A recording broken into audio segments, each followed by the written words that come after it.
Eu te peço nesta noite, Senhor, Sim, meu Jesus. que o teu Espírito Santo, Senhor, venha conduzi-la nesta hora que ela vai trazer a tua palavra. Que o Senhor venha derramar sobre ela graça em abundância, calma, Senhor, para que ela possa, em nome de Jesus, passar aquilo que o Senhor colocou no coração dela, Pai de Deus, as nossas vidas. Nós sabemos, Pai, que nós somos chamados sim, Senhor, para pregar a Tua palavra e que o Teu Espírito Santo já nos capacitou. Então, nesta hora, Pai, toma a vida da Sabrina, toma, Senhor, os sentidos da Sabrina, a boca da Sabrina e usa a Tua filha como um vaso, Senhor, de honra para a glória do Teu santo nome, Jesus. Amém. Aleluia. Senhor, igreja. Amém. Um pouco nervosa. Gente, é a primeira vez que eu prego, eu nunca preguei assim, né? Eu ministro louvor, conforme eu vou louvando assim, o Senhor vai me dando as minhas ministrações, né? Claro, sempre me preparo orando, mas sou ministra do louvor e nunca tive uma experiência assim profunda de vir até o altar e falar especificamente sobre a palavra de Deus, né? Não dessa forma, porque ministrar louvor também é falar da palavra do Senhor, né? Através do nosso louvor, da nossa adoração. Então, preparei minha pregação aqui. Qualquer erro, eu peço que os irmãos me perdoem, por favor, tá? Eu vou iniciar a minha pregação. Vocês falam assim, minha pregação hoje tem uma tal. Eu não sei o tema da minha pregação, não escolhi nenhum tema. Mas eu tava estendendo roupa no varal, né? Eu tenho sempre meus momentos com Deus no período da manhã. E estendendo roupa no varal, o Senhor me deu pra falar sobre isso, né? Eu vou pregar sobre uma coisa que a Gê marcou muito. Uma vez ela falou pra mim, eu falei assim, Gê, eu não sei pregar. Eu não sei pregar bonito. Tipo, os meninos pregam, falam, a teologia. E a Gê falou que existem pessoas que pregam de uma forma e outras que pregam de outras. E nós temos experiências com Deus. E nós podemos pregar sobre experiências com Deus, né? Então, se é isso, então, é exatamente sobre isso que eu vou pregar. Eu vou ler uma parte da Bíblia específica, né? De início, mas conforme vai desenrolando a pregação, eu separei vários textos bíblicos, amém? Vou começar em 1 Pedro 5. 1 Pedro 5. E vamos ler do versículo 1 ao versículo 7. Aos presbíteros que estão entre vós, admoesto eu, que sou também presbítero com eles, e testemunha das aflições de Cristo, e participante da glória que se há de revelar. Apacentai o rebanho de Deus que está entre vós, tendo cuidado dele, não por força, mas voluntariamente, nem por torpe ganância, mas de ânimo pronto. Nem como tendo domínio sobre a herança de Deus, mas servindo de exemplo ao rebanho. E quando aparecer o sumo pastor, alcançareis a incorruptível coroa da glória. Semelhantemente, vós jovens, sede sujeitos aos anciãos, e sede todos sujeitos uns aos outros, e revestivos de humildade. Porque Deus resiste aos soberbos, mas dá graça aos humildes. Deus resiste aos soberbos, e mais dá graça aos humildes. Humilhai-vos, pois, debaixo da potente mão de Deus, para que a seu tempo vos exalte, lançando sobre ele toda a vossa ansiedade, porque ele tem cuidado de vós. Então, vou chamar a atenção para lançando sobre ele toda a vossa humildade, a ansiedade, pois ele tem cuidado de vós. Humilhai-vos, pois, debaixo da potente mão de Deus, para que seu tempo vos exalte. Deus resiste aos soberbos, mas dá graça aos humildes. Então tá, hoje eu quero falar sobre as nossas ansiedades, né? Eu escrevi aqui, mas eu vou falando. O que é a ansiedade? Então eu pesquisei o que a psicologia fala sobre ansiedade. A ansiedade é a falta de controle sobre os pensamentos, imagens ou atitudes que se repetem independentemente da vontade. Pavor depois de uma situação muito difícil. A ansiedade pode ser normal e é um indicador de doença subjacente somente quando os sentimentos se tornam excessivos, obsessivos e interferem na vida cotidiana. E aí eu pensei, o que causa, a ansiedade, essa é a parte psicológica, mas o que a ansiedade pode causar na nossa fé, no nosso particular com o Senhor, né? E eu vi, primeiro, causa sofrimento desnecessário. Nós sofremos desnecessariamente quando nós sofremos de ansiedade. Não há motivos nenhum para sofrimento. Eu ouvi isso da boca de Deus uma vez. O Senhor falou assim para mim, por que você chora tanto? Você não tem motivo para chorar tanto. A sua vida não é miserável. Eu ouvi o Senhor falar isso para mim fortemente. E eu sofria muito sem necessidade, não tinha necessidade nenhuma. Eu distorcia a minha realidade, distorce a realidade. E eu ouvi o Senhor também falar muito poderosamente comigo um dia sobre isso. O Senhor falou assim pra mim, a sua vida não é uma vida miserável. Porque você chora tanto e a sua vida não é miserável. impede de seguir os planos de Deus. E o Senhor disse exatamente que por conta de todas as minhas ansiedades, choros desnecessários, eu impedia o trabalhar dele na minha vida. Eu não aceitava. Eu queria viver coisas que o Senhor não tinha para mim naquele momento. E 4, ela enfraquece a fé. Então, eu passei por esse período, como eu disse pra vocês, de ansiedade, onde eu sofri muito, eu chorava muito, eu reclamava muito, dia após dia. Especificamente durante a minha gestação da Liz e pós-parto da Liz, eu sofria muito. Só que eu nunca me entreguei verdadeiramente ao Senhor. Eu nunca fiz o que a palavra dele verdadeiramente diz, que é lançar sobre ele toda a vossa ansiedade, porque ele tem cuidado de vós. E é sobre isso exatamente que eu quero falar hoje, né? Nós vivemos o nosso dia a dia com muitas dores e sofrimentos. E nós engolimos isso, e nós só esperamos o momento exato em que o Senhor venha curar uma ferida que está aberta, mas não está exposta. Uma ferida aberta não é uma ferida exposta. Para o Senhor, não. Nós temos uma ferida aberta no nosso coração, mas nós não expomos essa ferida. Nós não chegamos em Cristo verdadeiramente, ajoelhamos e falamos, Senhor, dói aqui, aqui, aqui e aqui. Nós não temos este hábito, né? Então eu escrevi exatamente isso. Nós somos ensinados a viver um dia de cada vez. A palavra de Deus diz em Mateus 6,34. Portanto, não se preocupem com o amanhã, pois o amanhã trará as suas próprias preocupações. Basta cada dia o seu próprio mal. E eu concordo exatamente com isso. Basta cada dia o seu próprio mal. Mas aprendemos também que no céu nós temos um Deus com seus ouvidos inclinados a nós. Basta cada dia o seu mal, mas nós temos um Senhor também que está de prontidão para nos ouvir. Isso diz em Isaías 59, 1 e 2. Eis que a mão do Senhor não está encolhida para que não possa salvar, nem surdo o seu ouvido para que não possa ouvir. Mas as vossas iniquidades fazem separação entre vós e o vosso Deus, e os vossos pecados esconderam o seu rosto de vós, de modo que não vos ouça. E a iniquidade significa ato de ser mau, injusto e perverso. Como eu disse agora há pouco, a ansiedade ela faz com que isso acabe destruindo a nossa fé. Estar ansioso destrói a nossa fé. E destruir a nossa fé é uma iniquidade. Como podemos servir a um Deus sem fé? Um Deus que eu não vejo, um Deus que eu não apalpo. Como eu vou servir a um Deus sem fé? E não ter fé é pecado. Nós precisamos ter nossa fé em Deus, nossa fé em Cristo, de que todas as coisas cooperam para o bem dos que amam a Ele e de que Ele está disposto a nos ouvir, né? A iniquidade, falta de fé, acaba nos afastando do Senhor, mas Ele segue de ouvidos abertos e mãos abertas a nos ouvir. Ele está apenas esperando que nós possamos entrar na Tua presença e dizer o que nós ansiamos, qual é a nossa ansiedade. Então, eu até escrevi aqui para deixar bem pontual, que as pessoas vão se questionar, então eu vou pedir e receber? Eu escrevi que sim. Mas eu não digo isso materialmente falando, né? Eu escrevi, não estou pregando sobre prosperidade, mas prego sobre paz. A paz que excede todo entendimento, né? E é nesse ponto que eu quero chegar. A paz que excede todo o entendimento. É receber essa paz do Senhor. Porque nós louvamos aquele hino da harpa, pedir, dar-se-vos-á. Pede com fé e com temor e eu vos darei o Consolador. Nós cantamos muito isso. Muitas vezes aos domingos nós louvamos esse hino da harpa. Então é real. Entrar na presença de um Deus para pedir e receber. Como eu disse, não materialmente falando. Não chegar aqui, Senhor, eu quero uma casa, um carro. E sim, também, se for um propósito do Senhor.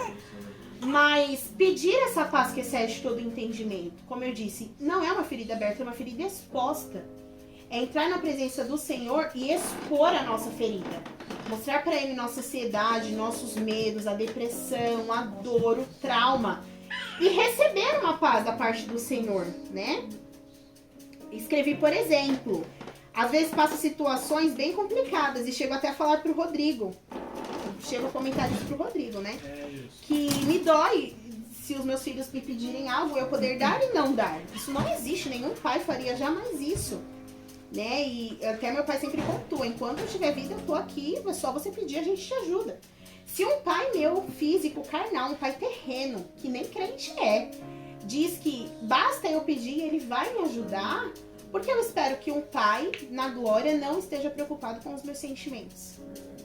Porque eu acredito que eu só posso entrar aqui na presença do Senhor e dizer, Senhor, vai tudo bem, né? Tanto que eu até vou chegar nessa parte da palavra. Então, quero ir mais a fundo e dizer que a Churinha testemunham que receberam um bom emprego, que entraram na faculdade dos sonhos, que casaram, que foi demitido, mas depois arrumou outro emprego. Mas elas não expõem, como eu disse, a ferida, o que doeu, ou como nós ouvimos na pregação uma vez, o processo. As pessoas não chegam no altar e expõem a ferida delas. Olha, eu consegui um bom emprego, mas olha, gente, antes do meu bom emprego eu sofri. Eu chorei, eu me desesperei, eu falei, Senhor, eu não acredito, Senhor. Porque eu costumo falar isso sempre para as pessoas. O Rodrigo chega lá em casa, eu perdi o emprego. Aí eu falo, tá tudo bem, vai dar tudo certo. Mas quando chega o meu milagre, eu exponho as minhas feridas. Eu falo, olha, gente, eu sofri muito. Eu já me desesperei muito, eu já entrei no quarto, eu já chorei muito com meu marido, a gente já ficou muito preocupado. Mas o Senhor fez a vontade dele e tudo se normalizou. Né? Porque nós vivemos num mundo carnal e passaremos por situações carnais. Mas, voltando ao que eu pontuei, a ansiedade pode tirar a nossa fé e a gente não pode perder a nossa fé. Por isso que nós temos sempre que estar firmados na rocha que é Jesus Cristo. Porque se nós não estivermos firmados na rocha, suponhamos o mar, se você não estiver com os pés firmados naquela rocha e a onda te bater, você vai embora. Você vai naquelas ondas, vamos dizer, como eu tô falando de ansiedade, nas ondas da ansiedade, da depressão, do trauma, da tristeza, das preocupações. Agora eu quero ler 2 Reis, capítulo 4. Vou colocar aqui, 2 Reis. Vou falar sobre isso exatamente. Sobre expor feridas. 2 Reis 4. É uma história que eu gosto muito, muito, muito, muito. E dessa vez o Senhor me interpretou ela de uma forma totalmente diferente, né? 2 Reis, versículo 4, capítulo 8. Sucedeu também um dia, capítulo 4, versículo 8. Sucedeu também um dia que indo Eliseu a Sunem, havia ali uma mulher importante, a qual o reteve para comer pão, e sucedeu que todas as vezes que passava por ali, entrava para comer pão. E ela disse a seu marido, eis que tenho observado que este que sempre passa por nós é um santo homem de Deus. Façamo-lhes, pois, um pequeno quarto junto ao muro, e ali lhe ponhamos uma cama, uma mesa, uma cadeira e um candeeiro. E há de ser que, vindo ele a nós, para ali se recolherá. E sucedeu que um dia ele chegou ali e recolheu-se àquele quarto e se deitou. Então disse ao seu servo Geazi, chama esta sunamita, e chamando a ele, ela se pôs diante dele. Porque ele tinha falado a Geazi, dize-lhe, eis que tu nos tens tratado com todo desvelo. Que se há de fazer por ti? Haverá alguma coisa de que se fale por ti ao rei ou ao capitão do exército? E disse ela, eu habito no meio do meu povo. Então disse ele, que se há de fazer por ela? E Geazi disse, ora, ela não tem filho e seu marido é velho. Por isso disse ele, chama, e chamando-a ele, ela se pôs à porta. E ele disse, a este tempo determinado, segundo o tempo da vida, abraçarás um filho. E disse ela, não, meu senhor, homem de Deus, não mintas a tua serva. E concebeu a mulher e deu à luz a um menino, no tempo determinado, no ano seguinte, segundo Eliseu lhe dissera. E crescendo o filho, sucedeu que um dia saiu para ter com seu pai, que estava com os segadores. E disse a seu pai, ai, a minha cabeça, ai, a minha cabeça. Então disse ao moço, leva-o a sua mãe. E ele o tomou e o levou a sua mãe, e esteve sobre os seus joelhos até o meio-dia, e morreu. E subiu ela e o deitou sobre a cama do homem de Deus, e fechou a porta e saiu. E chamou o seu marido e disse, manda-me já um dos moços e uma das jumentas, para que eu corra ao homem de Deus e volte. E disse ele, por que vais a ele hoje? Não é lua nova nem sábado. E ela disse, tudo bem. Então albardou a jumenta e disse ao seu servo, guia e anda, e não te detenhas no caminho, senão quando eu te disser. Partiu ela, pois, e foi ao homem de Deus ao Monte Carmelo. E sucedeu que, vendo-a, o homem de Deus de longe, disse a Geazi, seu servo, eis aí a sunamita. Agora, pois, corre-lhe ao encontro e diz-lhe, vai bem contigo? Vai bem com teu marido? Vai bem com teu filho? E ela disse, vai bem. Chegando ela, pois, ao homem de Deus, ao monte, pegou nos seus pés, mas chegou Geazi para retirá-la. Disse, porém, o homem de Deus, deixe-a, porque a sua alma está triste de amargura, e o Senhor me encobriu e não me manifestou. E disse ela, pedi eu a meu Senhor algum filho? Não disse eu, não me enganes. E ela disse a Geazi, cinge os teus lombos, toma o teu bordão na tua mão e vai. Se encontrares alguém, não saudes. E se alguém te saudar, não lhe respondas. E põe o meu bordão sobre o rosto do menino. Porém disse a mãe do menino, vive o Senhor e vive a tua alma, que não te hei de deixar. Então ele se levantou e a seguiu. E Geazi passou diante deles e pôs o bordão sobre o rosto do menino, porém não havia nele voz nem sentido. E voltou a encontrar-se com ele e lhe trouxe aviso dizendo, o menino não despertou. E chegando Eliseu àquela casa, eis que o menino jazia morto sobre a sua cama. Então entrou ele e fechou a porta sobre eles ambos e orou ao Senhor. E subiu à cama e deitou-se sobre o menino, e pondo a sua boca sobre a boca dele, e os seus olhos sobre os olhos dele, e as suas mãos sobre as mãos dele, se estendeu sobre ele e a carne do menino aqueceu. Depois desceu e andou naquela casa de uma parte para outra, e tornou a subir e se estendeu sobre ele. Então o menino espirrou 7 vezes e abriu os olhos. Então chamou a Geazi e disse, chama esta sunamita. E chamou-a e veio a ele e disse ele, toma o teu filho. Eu gosto muito dessa palavra e sempre que eu escuto um pregador pregar, eles falam assim, né? É muito, muito normal. Como o Senhor sabe exatamente do que você precisa sem você dizer o que você precisa, né? Por exemplo, ele pergunta o que vai fazer por ela, ela disse que não precisava de nada, mas ele notou que ela não tinha um filho e ele profetizou sobre a vida dela um filho. Ela teve esse filho. Ou eles dizem assim, ela foi pelo caminho e saiu dizendo para as pessoas, vai tudo bem, ela não falou nada. E é sobre isso que eu quero dizer. Procurar socorro no lugar exato, no lugar correto. E quando eu pensei isso, me veio na minha cabeça a pregação da G da quarta-feira passada, que era sobre alianças. O Senhor faz alianças. E quando nós nos sentimos mal e desesperados, nós temos uma aliança. Você precisa ter essa aliança, você precisa ter um local onde você vai se sentar com alguém e você, como eu disse, expor a sua ferida. Você pode fielmente expor a sua ferida, né? Porque nós temos o Deus, nós temos o socorro, mas nós precisamos criar alianças. Por exemplo, quando eu passo situações, eu sento com o Rodrigo e ele é a minha aliança. Eu falo, amor, está acontecendo isso, isso e isso. E eu também sou a aliança dele. Mas nós expomos essa ferida, nós não deixamos essa ferida escondida. Nós lançamos a nossa ansiedade sobre a nossa aliança, que automaticamente o Senhor recebe, nós nos unimos em oração, o Senhor recebe, nós expomos essa ansiedade ao Senhor e Ele tem cuidado de cada um de nós. Então foi exatamente isso que essa mulher falou, né? Ela seguiu sem dizer a ninguém o que lhe afligia, ela foi exatamente ao lugar onde encontraria socorro e ela recebeu o socorro da parte do Senhor, que voltando a dizer, é expor a nossa ansiedade no lugar correto. E você tem procurado um lugar de socorro? Ao longo do tempo, o Senhor estabelece lugares de socorro e alianças. Né? Hoje, o meu socorro é o meu marido, é o Senhor e o meu marido. E é sobre ele que eu entrego as minhas ansiedades. Porque não oramos e oramos dizendo, Senhor, vai tudo bem.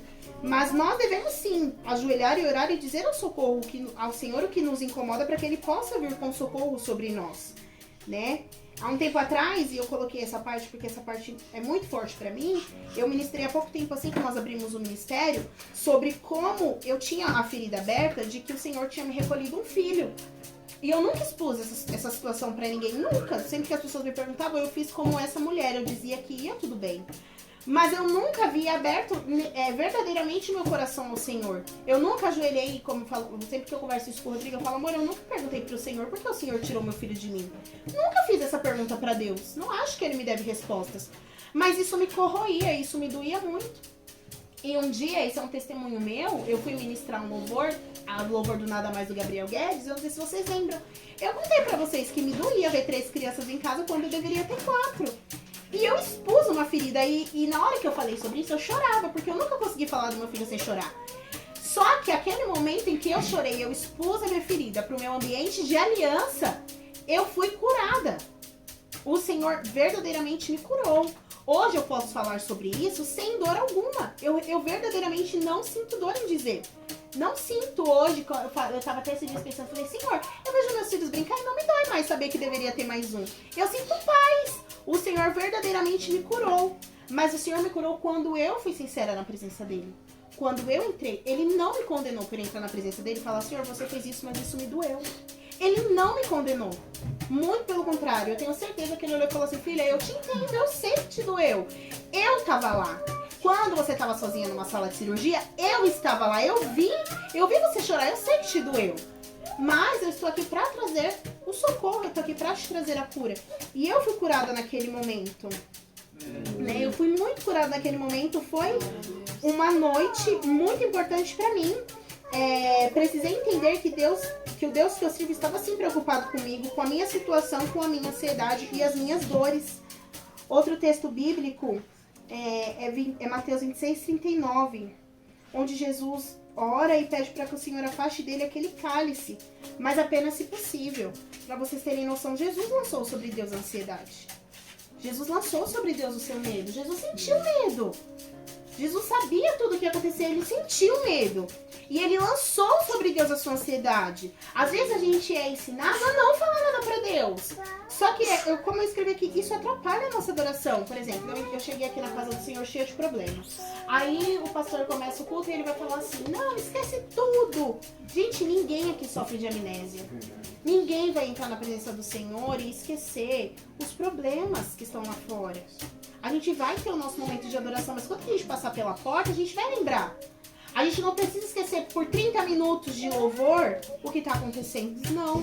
A gente precisa, antes de entrar na casa do Senhor, expor as nossas feridas, entregar verdadeiramente ao Senhor, achar um lugar de aliança, se juntar com a sua aliança e clamar por socorro. Quando o Senhor nos socorrer, nos curar, aí sim nós vamos entrar verdadeiramente na presença do Senhor e vamos adorar a Ele verdadeiramente, né? E aqui também diz sobre, eu comprei também o texto da viúva de Naim, que fica em Lucas 7:11, mas não vou ler para não tomar tempo, né? Bom, mas a história da viúva de Naim ela era uma viúva, ou seja, por viúva o Senhor já tinha levado o seu marido, e ela estava pelo caminho velando o corpo do seu filho. E Jesus entra naquela cidade. E quando Jesus entra naquela cidade que vê aquele menino morto no esquife, ele olha para a mulher e ele diz assim, não chore. O que isso significa? Ela estava chorando. Quanto essa mulher não deve ter chorado antes de ouvir um não chore da boca do Senhor? Quantas vezes? Quantas vezes ela deve ter chorado pela morte do marido, pela morte do seu filho, até ouvir que o Senhor olhasse para ela e dissesse não chore, e o choro dela cessasse, ela tivesse paz e o Senhor ressuscitasse o filho dela. Nem se Jesus não tivesse ressuscitado o filho dela, nem se ele não tivesse feito esse milagre, ela teria recebido paz. Porque aquele era um lugar de socorro. Aquele homem era um lugar de socorro, era um lugar de cura de feridas e de ansiedades e de dores. Não há, então, sobre a história dela, o que eu quero dizer, não há pecado nenhum em chorar. Ela chorava e assim Jesus teve compaixão da vida dela e ressuscitou seu filho, mas ela chorava.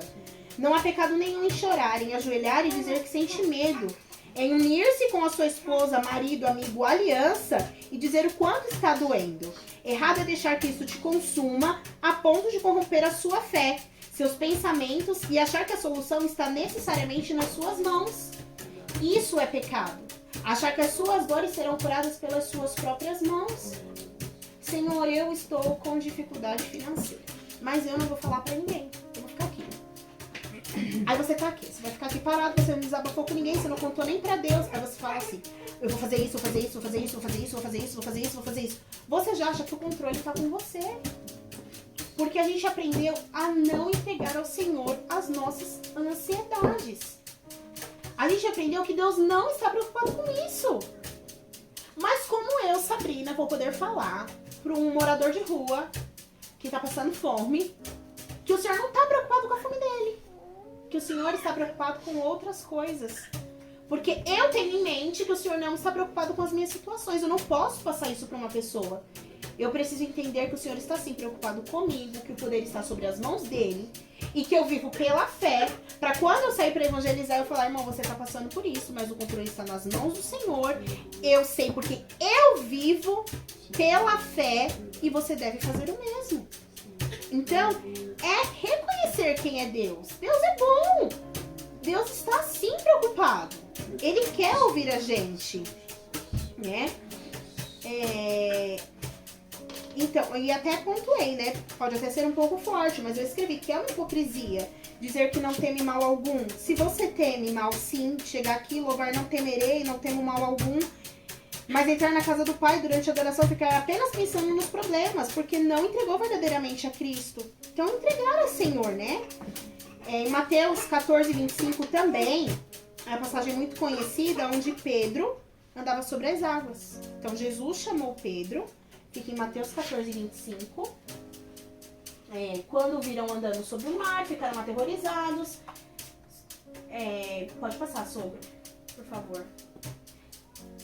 Senhor, se és tu, manda-me ir a teu encontro por sobre as águas. E ele vai, venha, respondeu ele. Então Pedro saiu e andou sobre as águas em direção a Jesus. Mas quando reparou no vento, ficou com medo e, começando a afundar, gritou: Senhor, salva-me! Pedro via Jesus, gente. Ele via. Ele conviveu com Jesus. Ele estava lá. Gente, isso é a coisa mais maravilhosa do que estar ao lado de Jesus, ver, tocar Jesus, conversar, rir, brincar, fazer missão com Jesus. E ele pediu socorro. Ele não continua andando. Ah, não, vou andar aqui, Jesus tá me vendo mesmo. Igual hoje eu brinquei com a Brenda, eu e a Larissa e a Brenda foi atravessar a rua e o carro quase atropelou. A gente falou assim, ele não vai me atropelar, ele tá me vendo. Mas a gente nem falou assim, moço, para aí, por favor. Não, mas a gente falou, senhor, para aí, por favor. A gente, ele não vai me atropelar. Pedro podia fazer o mesmo. Eu tô afundando, mas não vou afogar. Jesus nunca vai deixar, não. Ele sentiu medo, ele confessou o medo ao Senhor. Por mais que o Senhor tenha dito pra ele, homem de pouca fé. Vamos supor assim, em palavras agora, Jesus dá um tapa na gente, pouca fé você tem, hein? Mas ele foi sincero. Ele foi muito sincero, ele falou, Senhor, salva-me. Ele demonstrou medo, ele estava com medo. Né? E pedir socorro, né? Por exemplo, Deus nos manda fazer algo, mas a gente sente medo.